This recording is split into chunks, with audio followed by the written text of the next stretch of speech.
Anak-anak, pada pembelajaran hari ini kita akan membahas tentang kronologis lahirnya Pancasila dengan model pembelajaran bermain peran dengan mempraktekkan sebuah drama. Untuk itu, saya akan membagi kalian menjadi beberapa kelompok. Baik, Pak. Kelompok yang akan mempraktekkan sebuah drama tentang kronologis lahirnya Pancasila dalam sidang pertama BPUPKI terdiri dari Mahen, Haikal, Tio, dan Jim. Anak-anak, kalian dipersilahkan untuk berdiskusi dan membagi peran sesuai dengan naskah drama kronologis lahirnya Pancasila dalam sidang pertama BPUPKI. Baik, Pak. Mahen, kamu sebagai Pak Mohyamin. Lalu Haikal, kamu sebagai Pak Mister Supomo. Dan Jimin sebagai Pak Rajiman Widyodiningrat. Lalu aku Tio sebagai Pak Insinyur Soekarno. Silakan untuk kelompok pertama mempraktekkan drama tentang kronologis lahirnya Pancasila dalam sidang pertama BPUPKI.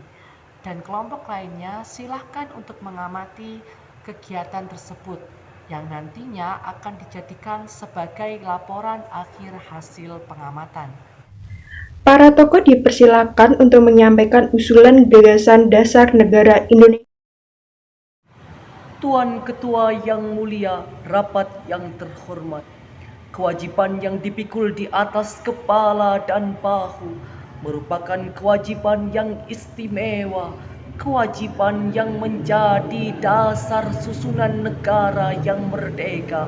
1. Peri kebangsaan. Membicarakan negara Indonesia yang merdeka harusnya memiliki semboyan negara yang mengikat dan mempersatukan rakyat dalam ikatan sejarah. Yang kedua adalah peri kemanusiaan, menyusun masyarakat baru dalam suatu negara yang merdeka, hendaknya merebut status politik yang sempurna berdasarkan peri kemanusiaan yang universal, berisi humanisme dan internasionalisme bagi seluruh bangsa. Dan yang ketiga adalah peri ketuhanan. Kita meyakini bangsa Indonesia merdeka memiliki Tuhan yang Maha Esa. Dan yang keempat adalah peri kerakyatan. Permusyawaratan dan perwakilan itu adalah di bawah pimpinan-pimpinan yang memiliki hikmah kebijaksanaan dalam bermusyawarah atau berkumpul pada persidangan. Dan yang kelima adalah peri kesejahteraan. Negara yang memberikan jaminan dalam aturan undang-undang dasar. Perubahan besar bukan terletak pada susunan negara, melainkan kehidupan sosial ekonomi sehari-hari masyarakat Indonesia. Hadirin yang terhormat, jikalau kita hendak membicarakan tentang dasar sistem pemerintahan yang kita pakai untuk negara Indonesia, maka dasar sistem pemerintahan itu yang tergantung kepada statistik yang hendak kita pakai untuk pembangunan negara Indonesia. Oleh yang terhormat Muhammad Hatta dan lain-lain pembicara, dikemukakan 3 soal ialah: pertama, apakah Indonesia akan berdiri sebagai persatuan negara atau negara serikat atau sebagai persekutuan negara? Kedua, dipersoalkan perhubungan antara negara dan agama. Dan yang ketiga, apakah republik atau monarki? Tuan-tuan, maka dengan ini saya mengusulkan mengenai dasar negara Indonesia adalah: pertama, persatuan; kedua, kekeluargaan; tiga, keseimbangan lahir dan batin; empat, musyawarah; dan lima, keadilan rakyat. Terima kasih. Paduka Tuan Ketua yang mulia, sesudah 3 hari berturut-turut, anggota-anggota Dokuritsu Junbi Tio Sakai mengeluarkan pendapat-pendapatnya. Maka sekarang saya mendapat kehormatan dari Paduka Tuan Ketua yang mulia untuk mengemukakan pula pendapat saya.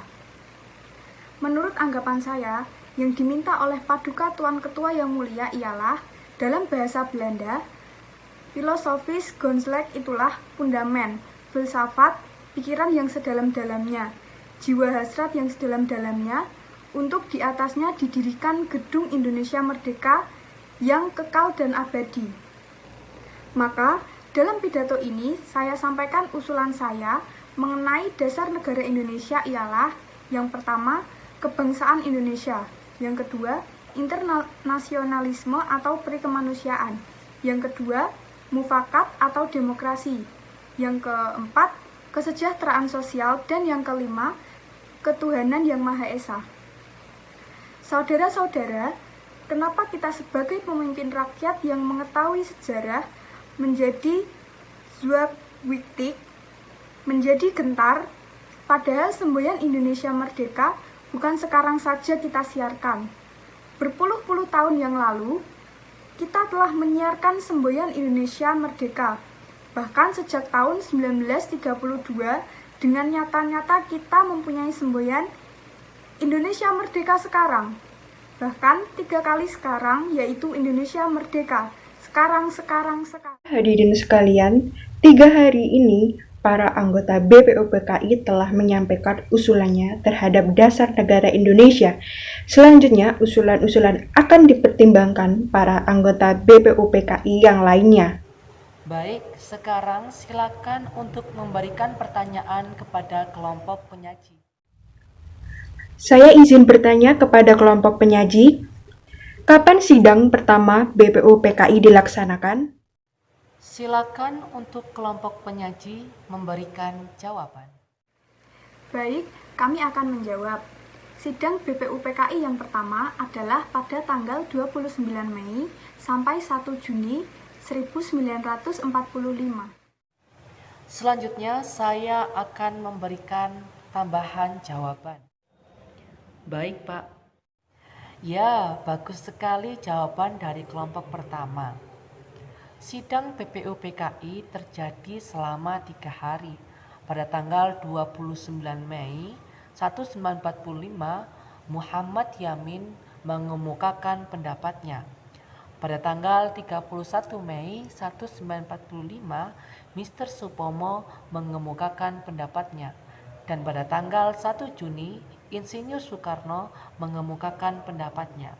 Pendapat tersebut yang dijadikan sebagai dasar negara atau yang kita sebut sebagai Pancasila pada saat. Setelah mengamati proses simulasi dari kelompok penyaji, maka silakan kalian untuk mengumpulkan laporan hasil pengamatan secara kolektif. Baik, Pak.